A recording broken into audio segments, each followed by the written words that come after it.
fair to say that Donald Trump has shown us who he is. He can hire and fire anybody he wants from his campaign. They can make him read new words from a teleprompter. But he is still the same man who insults Gold Star families, demeans women, mocks people with disabilities, and thinks he knows more about ISIS than our generals. There is no new Donald Trump. This is it. So, good evening and welcome to the Main Street's Talking. I'm Eric Weston. So, are you not going out? Yes, you are. Okay, just want to make sure I'm getting both on the radio and on Facebook Live. Welcome. So, yesterday, I know we talked about Trump and his little speech that was in West Bend. And I wanted to really get into one of the biggest things that I've kind of been reading over, which is, for those of you who are alive, you can actually see that it's the investigation of from the DOJ of the Baltimore Police Department. And I kind of thought, I could just sit here and talk about that and that alone, but that's not really what I wanted to do. I really wanted to kind of tie it in together with one of the stupidest things that this man has said. I'm asking for the vote of every African-American citizen. Now, hold on. Before I even go any further on that, just think about this. We had a case where we had an African-American guy who was a fan of mine. Great fan. Great guy. In fact, I want to find out what's going on with him. You know what look at my African-American over here. Look at him. Are you the greatest? Do you know what I'm talking about? Yeah, do you know what I'm talking about? Computer says no. I don't think anybody should listen to me. Because you're an asshole, you're an idiot, and you're a bigot. And it's been proven over and over and over again. And your speech last night just proves that you haven't even done your basic research into what the fuck is going on in this country. Because there's now 2 of these reports that have come out in the last year that are surprisingly kind of the same in a lot of ways. Now, Baltimore's is, it's 164 pages, and it's scary. There are certain things in here, like just ways that they did reporting and things like that just kind of scare you. And that show that there is definitely a difference between the Baltimore of old, when it was primarily a white area, and the Baltimore of today, which has basically become a very, very ethnic community, shall we say. It's kind of annoying. But let's go back to Mr. Drumpf. I'm asking for the vote of every African-American citizen struggling in our country today who wants a different and much better future. It's time for our society to address some honest and very, very difficult truths. The Democratic Party has failed and betrayed the African-American community. The Democratic Party has taken the votes of African Americans for granted. They've just assumed they'll get your support and done nothing in return for it. I won't argue that in some ways. He's right. He's got some points there. But it's not just that they've done nothing. It's that you have no policies in the GOP or the Republican Party that really do bring or uplift. You're running on Nixon's literally bigoted and just all white fearing campaign. That was in the 70s, the 1970s. It's 2016, and he still is running like it's 1954. Talking about the fear of the brown people, basically. The fear of what's going on. And if you don't think that this is an important election, it's even more important down ballot, because these things are not going to change unless we change who's actually running this country. And you can only do that right now by voting. I mean, the protest is nice. The protest is something to hold their feet to the fire, but first you've got to get the right people in. And that's kind of important. Despite claiming to have a, quote, great relationship with the blacks, shaping a message appealing to African-American voters might not be such an easy thing for Donald Trump, who has a checkered history dating back to 1973, when his family's real estate company was sued by the Justice Department, charging discrimination against black applicants in apartment rentals. Donald, who was the company's president at the time, denied the charges, although he later settled the case. Decades later, Trump would, of course, emerge as the leading pitchman for the racialized birther conspiracy that the country's first black president wasn't really born here. And again, I've said this a few nights, that birther piece is just a screaming piece that just says to us, this man has nothing for most of the brown and black community. And for the most part, the Asian community too. He's not offering anything. America First is actually a code for white supremacist groups that used to be around in the late 50s, early 60s, that kind of grew up out of the KKK and decided that, no, we're not going to be that obvious, I guess you'd say, but we're still going to be who we are. We're not going to be, in the robes. We're going to grow up and be in suits now. And it's just amazing that you have a man that today it came out that he's did another shakeup of his team. Now we're less than 90 days out. Like I said, the whole advertising thing and all that just makes no sense anymore, because everything he buys, as far as ads go, is going to be full price, and I don't think he can afford it. Yeah, I know they raised that $80 million, but you realize that's mainly the GOP having to share that with him. It's not that he raised it just for his campaign. He's actually really dependent on the GOP organization, the RNC, and how they're put together right now. He doesn't have anything. He doesn't have offices, but in a few places. And the few places he does have offices, I shouldn't say offices, I should say office. He's got like one office in Florida. He's got like one in Georgia that we can find.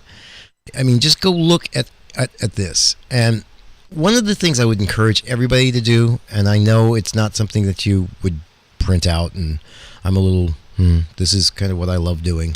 But yeah, I printed out both the DOJ's investigations.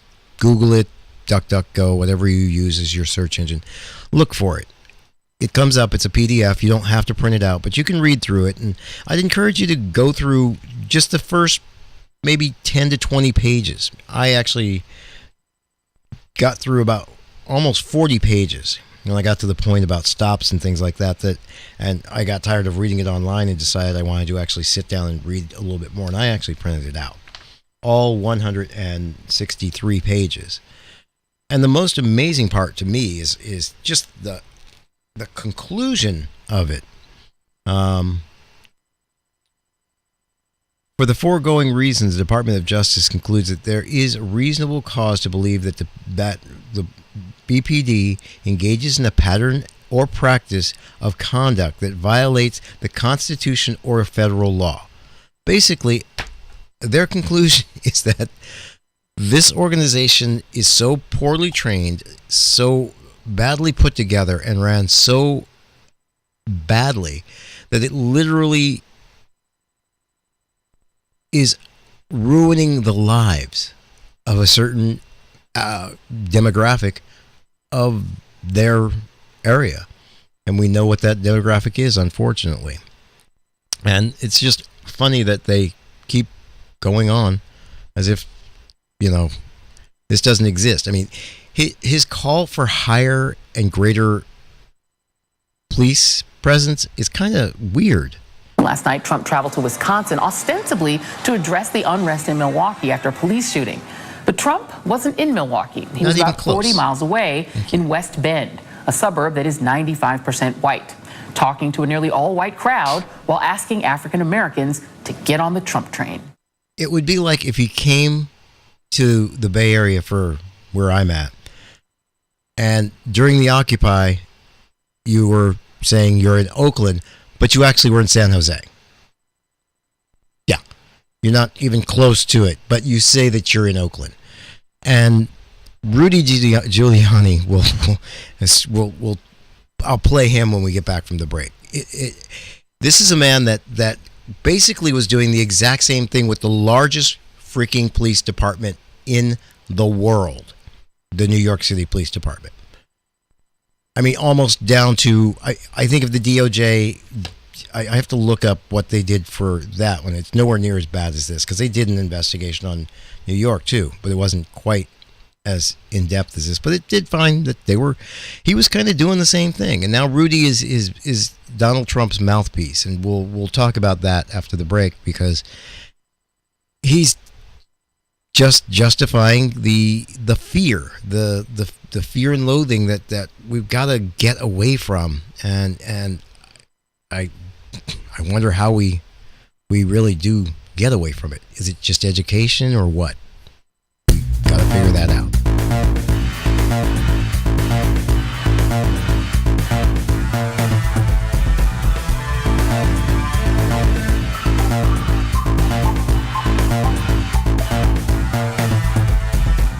Help support our station by going to amazon.tmmsradio.com. Bookmark that page and use it for shopping regularly. We get a portion of the proceeds. Or go to our front page at www.tmmsradio.com and click on the Amazon book. Thanks a lot. Tune in weekdays for Feast of Fun at 6 a.m., Citizen Radio at 8 a.m., Best of the Left at 10 a.m. and 5 p.m. The Bob and Chez Show, presented by Bubble Genius at 11 a.m. and 3 p.m. The Bradcast at 12 noon and 4 p.m. The Majority Report at 1 o'clock p.m. The Slate Political Gabfest at 2 p.m. Democracy Now! At 8 p.m. and 11 p.m. David Pakman at 9 p.m. Main Street is Talking at 10 p.m.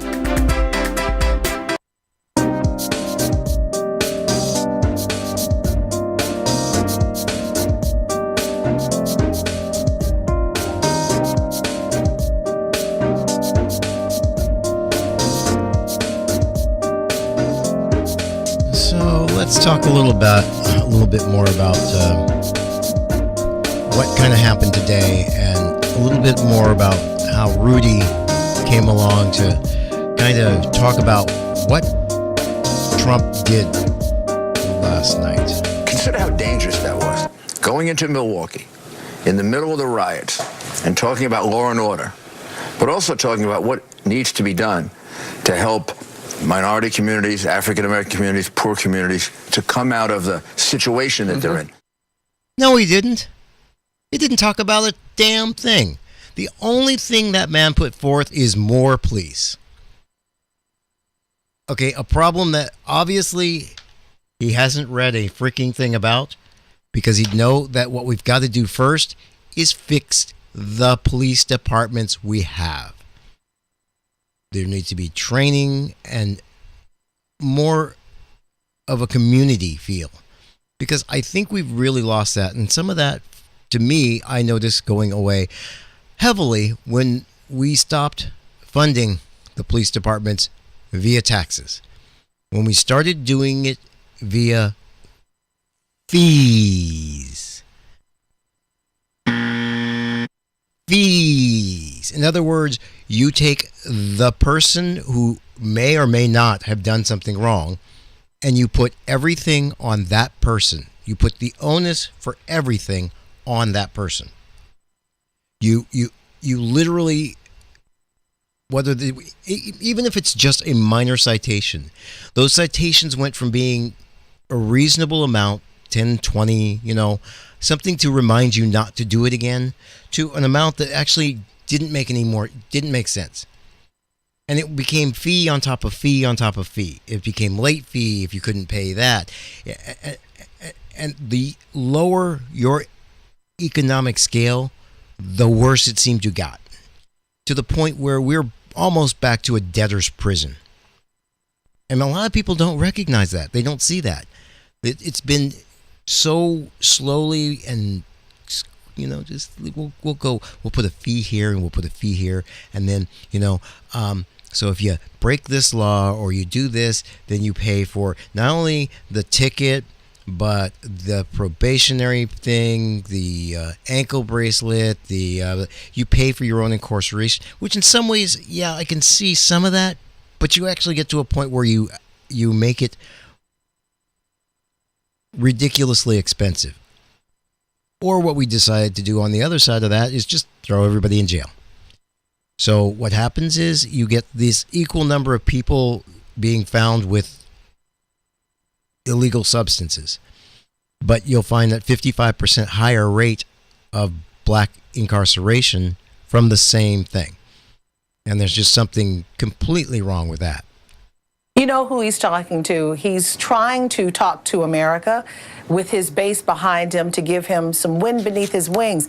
But primarily, he's really talking to the RNC. The leaders of the RNC, Reince Priebus and Sean Spicer, had been trying to really make a dent in the black vote for a long time. They've been trying for the last couple of election cycles. They've been doing the charts, and they understand for another Republican presidential candidate to become president of the United States, they need the black vote. And I guess this was Donald Trump's attempt to appease the RNC, who's really been fighting for this. It appeased the RNC, but I'm not sure. I haven't heard the groundswell yet. I've seen cringes and people turning their heads more so when it comes to this in the African American community. Thank you, April Ryan. She's the editor of Urban Networks, and she's just perfect on who Trump was talking to, and the fact that he put forth these the standard response from the GOP is what Trump put forth. You got to love the cops. They never do anything wrong. They're always right. We need more of them, not less. Everything they do is just perfect, and people actually last night, I noticed right off, were kind of not too happy with what he was saying. And I didn't think as many people would be listening to it as they did, because originally that was just supposed to be one of his regular rallies. I mean, I wouldn't have even paid attention to it for the most part if they hadn't at the last minute, like within about 30 minutes of them being there, and they were over an hour late as it was. They actually put the monitors up so that the prompters up so that he could read his speech. And it still galls me that just because he can read a speech off the teleprompters, that he's somehow presidential. Well, I think today that kind of fell apart. I think all of that is finally fallen apart. And I think we will see him fall even further in the polls, because he's decided that with this new change of bringing in the head of Breitbart. Now, remember, I've always said that this man was never running for president. I never really thought he was. I thought he was running to get his business back up and going. And I think now he's more running to put together a new news network to compete with Fox. And now, especially that Roger Ailes is out, at the end of this, he'll slink away and he'll create this new network, and he'll have that 13 million people to go to his new station. Think about that. I mean, on a good night, O'Reilly and Hannity may have about 1 million to 1.5 million people watching, and that station makes Fox noise millions upon millions. I think they were over $1 billion a year in overall operating income. So it's just amazing the kind of income that comes from literally 73% of the time lying to people. Remember, they did a statistic that literally people were better informed if they watched no TV at all. I mean, no Comedy Central, no news, they didn't read a newspaper. Those people were better informed than the regular watchers of Fox Noise. Think about that. And now Trump brings Breitbart, the site of all sites, of all conspiracy theories, that, I mean, it blows my mind. And the pollsteress that he brought in to manage his campaign, just, it comes back to this. If somewhere within the Bible I were to find a passage that said 2 + 2 = 5, I wouldn't question what I'm reading in the Bible. I would believe it, accept it as true, and then do my best to work it out and to understand it. That just makes no fucking sense. I mean, it's just bullshit. Yeah. Thank you. Oh, His bringing in Breitbart and this new person to do, and I have her name somewhere, and I don't even, she drives me nuts every time I have to watch her, because it's just, she makes all these excuses for everything he says, and they just don't get that he's going to lose, and he's going to lose bigly. Whatever. Whoever. Nobody says that. Nobody says that. Just that man. We'll be back after this, and we'll finish off just talking about a few other people who've noticed that this man is pretty much a fraud.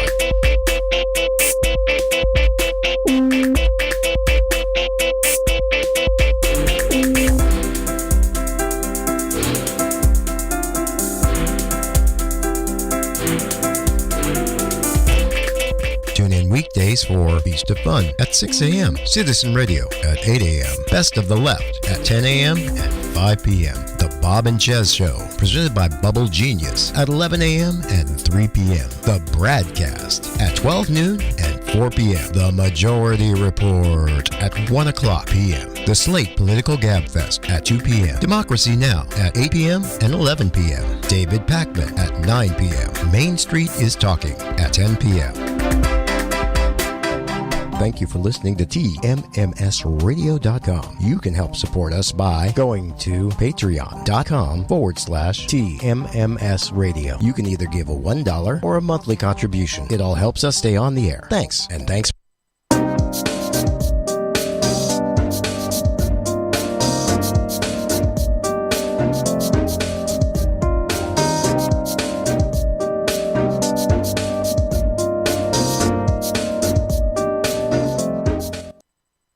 First of all, he's defying the rules of mathematics as it relates to that 1% approval number in the African-American community, and it's not clear that he'll be able to build upon it with antics like what he pulled in Wisconsin. Talking to the white community about issues like, for instance, over-policing will be good for the black community in ways that are clearly divorced from reality in terms of our own experience here in New York City, where we've seen both a dramatic decline in stop and frisk, overly aggressive policing, and a dramatic decline in crime at the same point in time. I think it's not going to work in suburban America. It's certainly not going to work as it relates to black folks. Yeah. And the thing is, he's deliberately run away from invitations to the NAACP, Exactly. to the Urban League, and to other groups, black journalists, where he could actually have had a meaningful conversation with us, but he's chosen to duck that. That's Representative Hakeem Jeffries talking about literally what Trump did last night, was just talk to 95% white people about what he wants to do, that even New York City has proven was not the way to go. The stop and frisk and all that, they did all that, and then now as they get away from it, they're finding that no, it really wasn't doing what they thought it was supposed to do. It wasn't. A broken windows crime fighting doesn't fix any problems. It just upsets certain portions of your community. It doesn't help. It doesn't do what they said it was supposed to do. And not that Trump is going to have, if he really got into power with any luck, that much control. But he could do just a lot of damage with what control he does have. It kind of scares me a little. And very quickly, because we both know her, I have to ask you about this comment from Omarosa Manigault, who's now the Black Outreach Director of the campaign, April, saying that Trump, people who don't believe in Donald Trump will have to bow down eventually. What do you make of that, very quickly? I know Omarosa well. I've known her since the Clinton years. Yep. Unfortunate comment, very unfortunate comment. Bow down leads you down the road of an old, ugly past. And those are not good words. Indeed. Not good words at all.